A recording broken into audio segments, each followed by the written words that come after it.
Los tiempos están cambiando.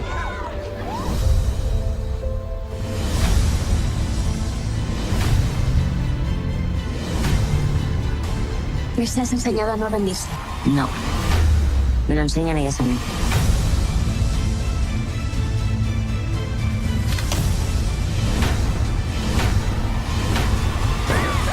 Become a member of NEPM and stream the new season on Passport. You're watching New England Public Media on WGBY Springfield. Christmas is my favorite time of year, and the real highlight is the food. That is delicious. Oh, Mary. I'm going to share with you all the tricks and tips that I've learned. Absolutely scrumptious. Mary Berry's Ultimate Christmas, December 19th on NEPM. Coming up, we're connecting you with the creativity and culture in your community, including a local theater group that's been around for nearly 50 years. It's kind of like a chill runs down your body. The audience is cheering and you're standing up there. You've just finished singing a note. A desire for cultural representation results in a local author's first book. About a little girl who wants to be a princess, doesn't know any princesses who look like her. She gets this opportunity to visit her grandmother who lives in Ghana. And through that, she learned that she's actually part of a royal family. And an annual Franklin County Craft Fair that benefits both artists and students. It's all student-made projects. We make things for the craft fair that help benefit our program so we can buy shirts and go on field trips and stuff. Join us for those stories and more as we explore the creativity, culture, and community that make us Western New England. Up next on Connecting Point. Support for Connecting Point is provided by our contributing viewers.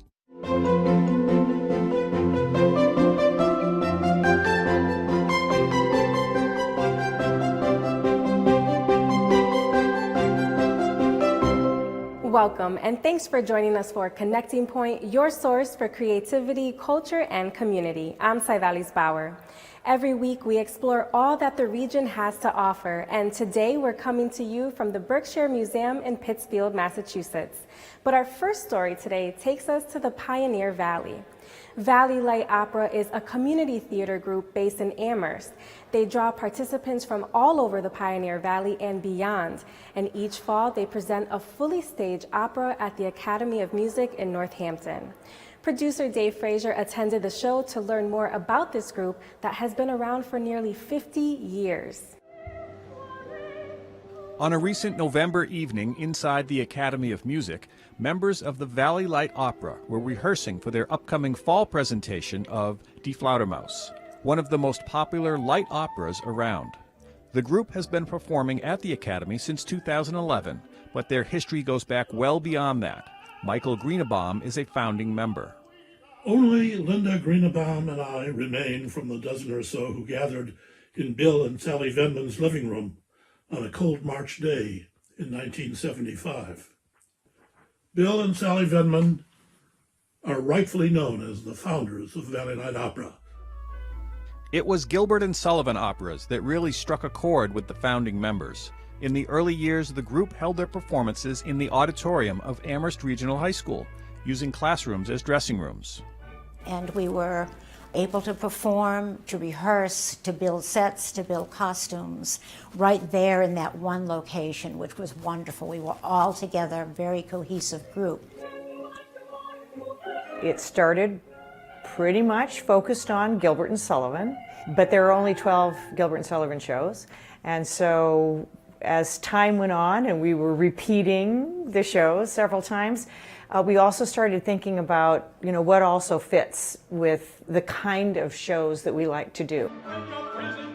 VLO shows include active choruses, a live orchestra, comedy, and fun, all staying true to the best traditions of community theater. And that community feel is at the heart of their productions. It feels like people appreciated the stuff that we shared with them, and that they value music and that they had a good time and that we also had a good time. I enjoy being on stage. I love light opera, musical comedy. Gives me an opportunity to make a fool of myself without being and without embarrassing my wife. One of the reasons Die Flaudermaus was chosen for this year's show was that it has an appeal for younger performers, something the group has aimed to attract more of in recent years. Matthew Taylor is a music education major at UMass Amherst. He has performed in other operettas in the region, but this is his first time performing for Valley Light Opera.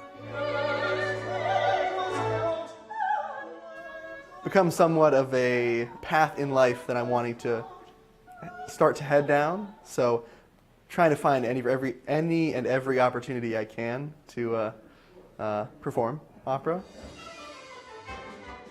Costume design is what attracted Phyllis Jordan to the VLO. She has been part of the group since 1994.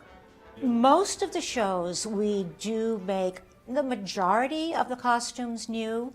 We do have a very large costume collection from which we can pull and use costumes from previous shows, maybe remodel them a bit, make adjustments on them. This particular show, we made all of the women's gowns from scratch, and most of the men's costumes were pulled from stock. Counting cast, chorus, orchestra, costume and set designers, builders and volunteers, they say as many as 100 people can be involved in putting on a show. There are so many different places that people can help, and it's lovely to see those areas that even if they don't want to be on stage, they can really think that community theater matters and that there's a real place for this, and that the company itself is a place that they want to spend their time. It's kind of like a chill runs down your body. Like the audience is cheering, and you're standing up there. You've just finished singing a note, and the orchestra's played their final chord, and it's just exhilarating.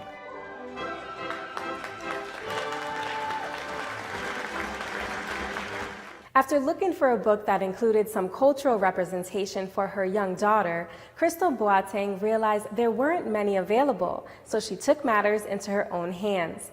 Her debut book, entitled Afia the Ashanti Princess, A Visit to the Motherland, tells the story of a young girl who dreams of being a princess and after traveling to Ghana, learns about her royal ancestry.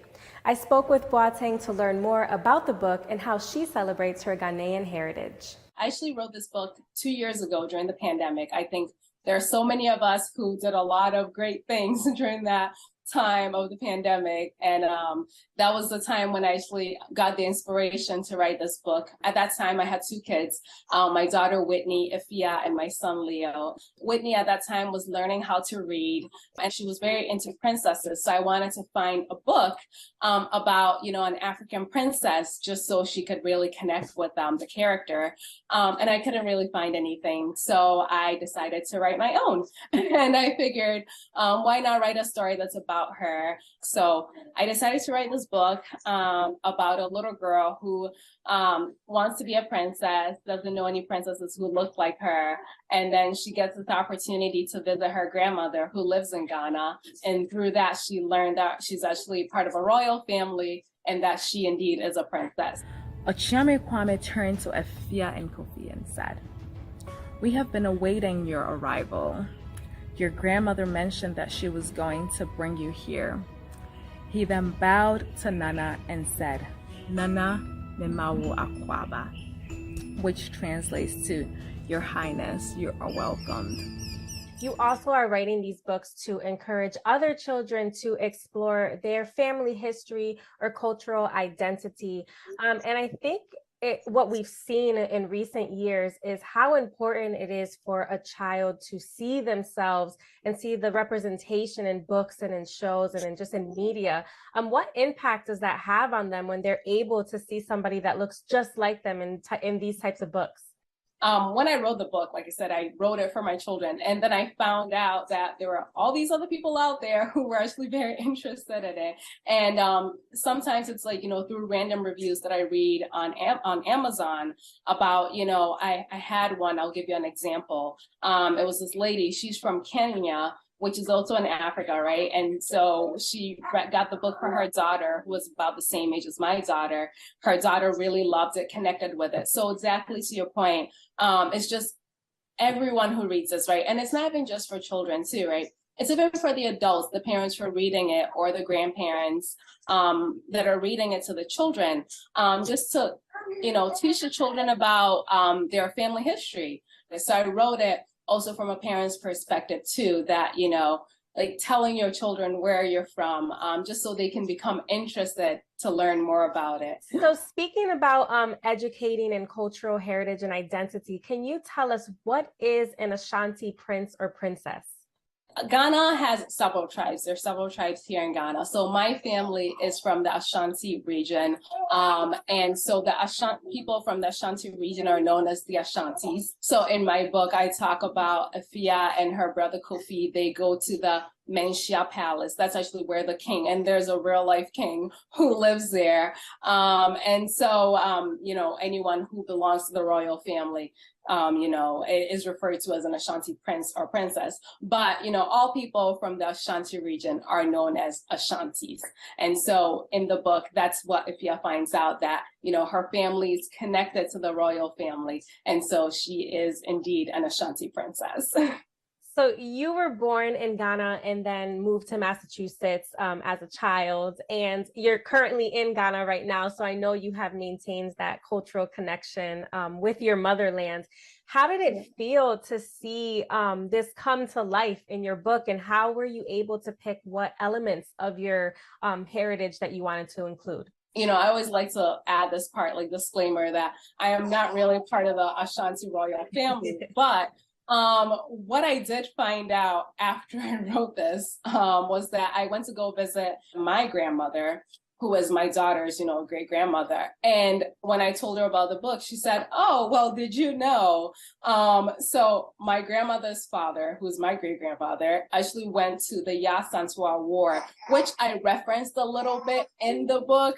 And so even though, in the book I say it's like a grandmother, in reality, my great-great-grandfather was like part of this historical war. He was actually a chief in a small town. So, you're asking like, how did I pick like what elements of my like history or heritage to talk about? A lot of times it was just like conversations with my mom. And then when I went to visit my grandmother, she really like validated a lot of things for me. So it's like, wow, it's great. A lot of these things, I kind of made up as I was going along, but it turns out that, I'm actually part of a royal family too. So it's so fun. Well, you're writing these books for children to find out about their family history. And here you are as an adult, like coincidentally just stumbling upon your own. That's that's literally what the book is about. Absolutely, absolutely. And so you also recently started your own publishing company called Ashanti Royalty Publishing, and you really are looking to help other people become published authors. Why was this really important for you to start this new endeavor? So there are two companies. So Ashanti Royalty Publishing, that's more of like my private one that I publish my own books. And then the one that I publish other people's books is called Boat & Co, like my last name, Boateng, Boat & Co Publishing. And so when I put out this book, I started getting a lot of emails or just like, private messages on Facebook or Instagram, people saying, "Oh, like, how did you do this? I've always wanted to write a book." And so that's really what inspired me. And like every time when I go to like vendor fairs or stuff like that, people always ask, "Oh, I've always wanted to write a book. Like, how do I do this?" So I decided, why not, right? Why don't I turn this passion of mine into actually helping other people? Because there's so many like little things that are involved in writing a book, right? It's not just writing the story and then like it magically appears on Amazon. You wish, right? Exactly. So there's so, like working with an illustrator, which is something I wanted to talk about, right? Like children's books, like it's so important to have very colorful illustrations because that's how children connect with books. So I was very fortunate to have my illustrator, Gabby, who really connected with me, was able to bring the story to life. So these are all little things that I want to help other authors with, right? Like, finding the right illustrator to bring your story to life, finding the right like rhythm, or even just like helping someone come up with an idea, because a lot of times you might have an idea and then you start writing and you get stuck. So my publishing company, I do basically from like start to finish, right? Like if you have an idea, I can help you with it. Or if you've written your manuscript and you need an illustrator, I can help you with that too. Or if you've done everything and you just want to move it to the next step, get connected with people who can put your book out there, get into bookstores. Like I have my books in bookstores like Barnes and Noble, and also small bookshops in Springfield as well. I have my books there. Like I think it's Olive Tree and Voices. It's right now in Springfield. Yeah, I have my books there as well. And also here in Ghana, I have my books at bookstores in Ghana. So there are a lot of steps that are involved, and I want to help others, be able to achieve that as well. Now, you're very involved in the community over here in Western Massachusetts. As you said, you have a lot of your books in local bookstores, and you also do a lot of readings with young children. What do you hope the ideal takeaway for you, for children and other young readers and adults and families reading your books? Just to get people, first of all, I want people to know about Ghana, right? What is Ghana, like, where is this country? A lot of times people don't even know where it is, right? So I want people to know Ghana is a small country in Africa. And also, aside from knowing about Ghana, right, I want children and other readers to just learn about their family history, right? You might think that you know everything about your family, family that's around you, but there might be a little bit more that you might be very intrigued to find out. So that's really my hope is that people will learn, ask questions, and discover new things about their family history.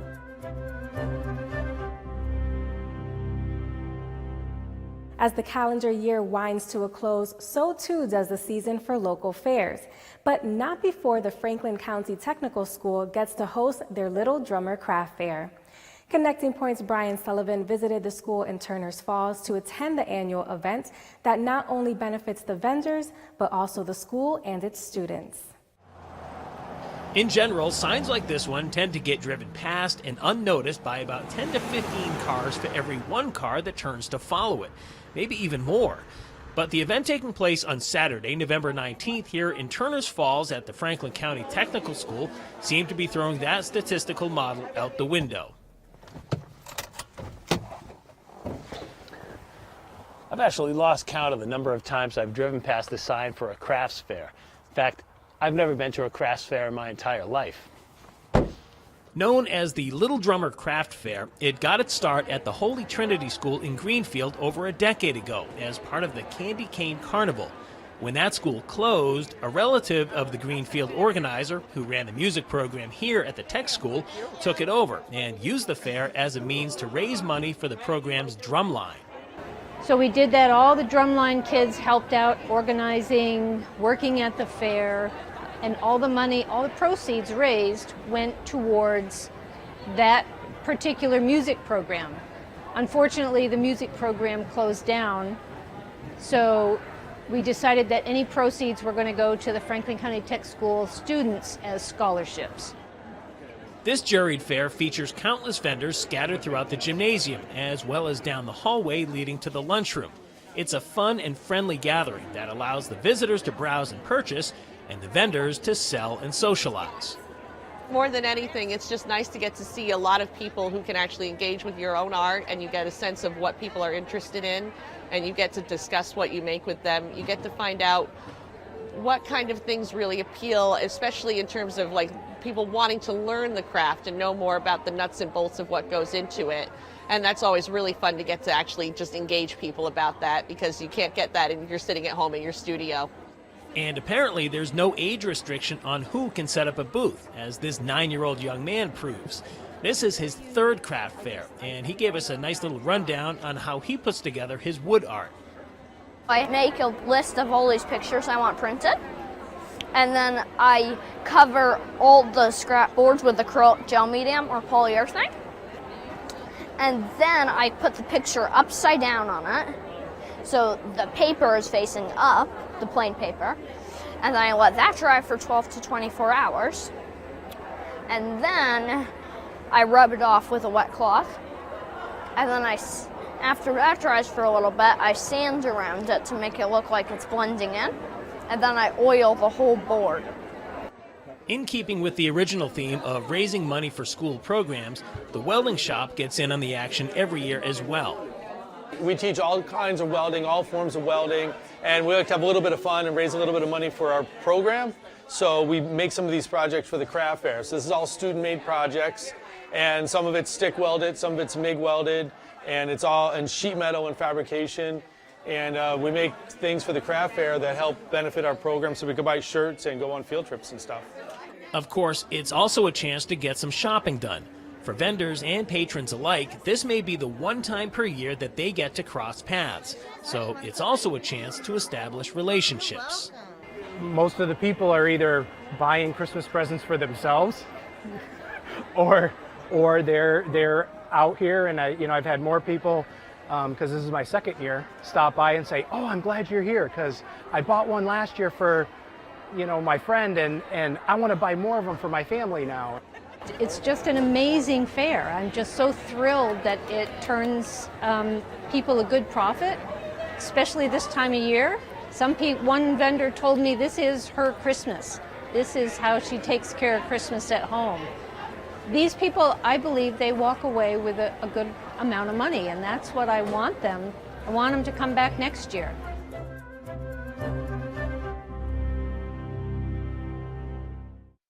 And if you enjoyed that story, you can find more online as Little Drummer Craft Fair vendor Alice Gear discusses how she came up with the unique name for her wire art and jewelry company.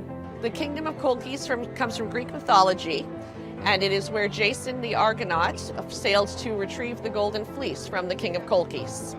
It was once called the Kingdom of Colchis, now it's called the Republic of Georgia. It's on the coast of the Black Sea. That digital extra is available online at nepm.org/connectingpoint.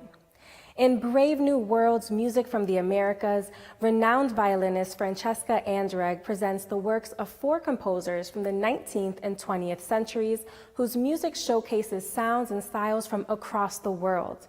I spoke with the Berkshires native to learn more about both the album and her work as a musician. The pianist that I work with, Matthew McCreight, and we've performed concerts together over a number of years. And we decided we wanted to make an album, and we were kind of looking for connections amongst the pieces that we typically perform together. We decided that the Music from the Americas was this idea that kind of linked it.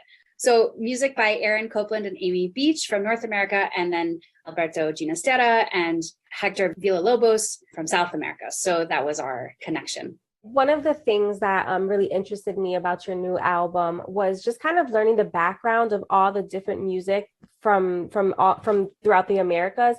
It's not something I really realized, that this contemporary and classical music exists in so many different countries. What has been your favorite aspect of doing this album? Some of it was learning a little bit more about the history of this period of time during the early 20th century, when there was a lot of funding and interest in sending artists from Latin America to North America and vice versa. So that was considered to be like a kind of a cultural diplomacy or like relationship building between the nations. So I thought that was really interesting historically.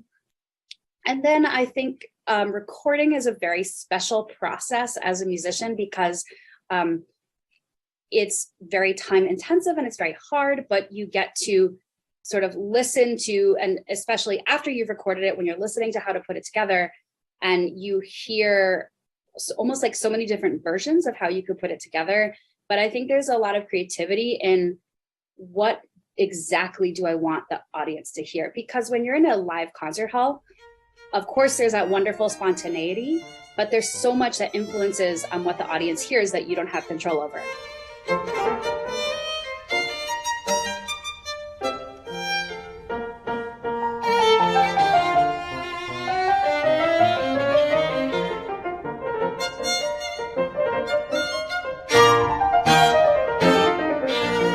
Like somebody coughs, or let's say the piano is like louder in one concert hall, or just how much does the sound echo, or there's so many of those tiny things that you just don't even know, and it can always be different, and that's very exciting.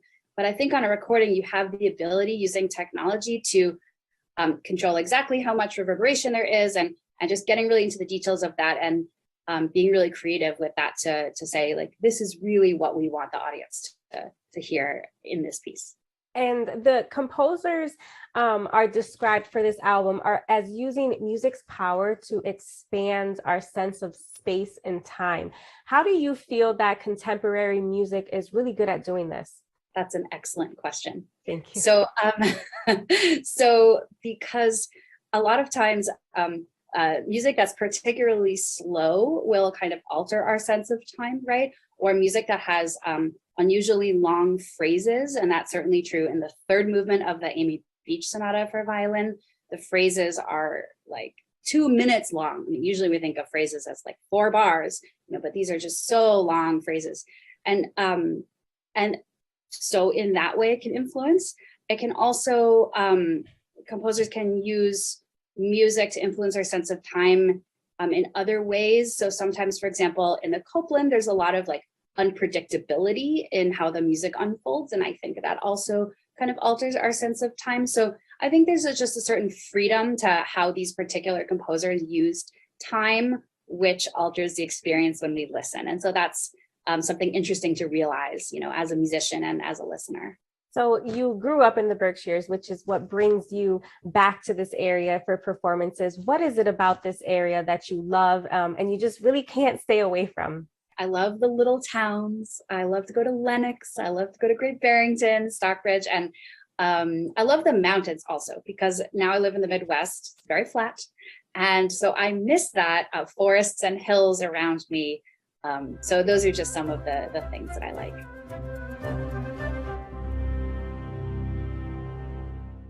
And that does it for this edition of Connecting Point. Remember, you can always find all of the stories that you saw in this episode, as well as exclusive features, digital-only content, and so much more online anytime at nepm.org/connectingpoint. Our thanks to the Berkshire Museum for hosting us today. And please be sure to join us again every week right here for more stories of the creativity, culture, and community that make us Western New England. I'm Saidalis Bauer. Thanks for watching and take care. Support for Connecting Point is provided by our contributing viewers.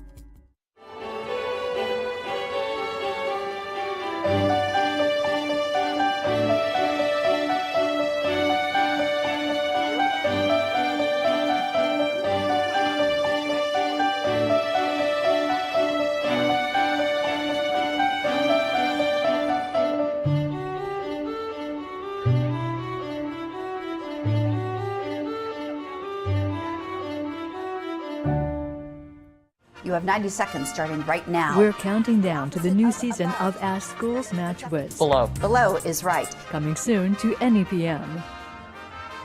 We're not just a school, we're a community. NTA is a high-performing public school on Chicago's South Side. We choose public school! When the school board threatens closure, the community fights back. We're not going anywhere right now. Let the little light shine. Let the little light shine Monday or stream at nepm.org.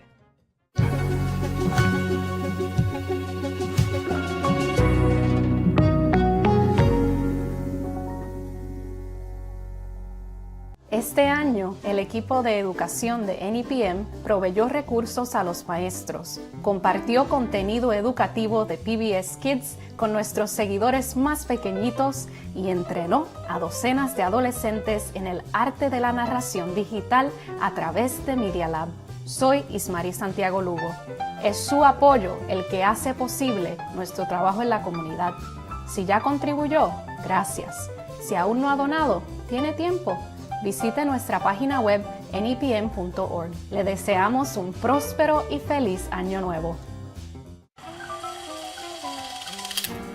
I had heard that the first person diagnosed with autism might still be alive, and he might be living in this small town in Mississippi. Hey, Nat the cat. Hey, RC. Well, hi, Don, darling. They didn't even know that Donald had autism. They just knew that Donald was Donald. He's our guy. I wanted to figure out, how did they get it right?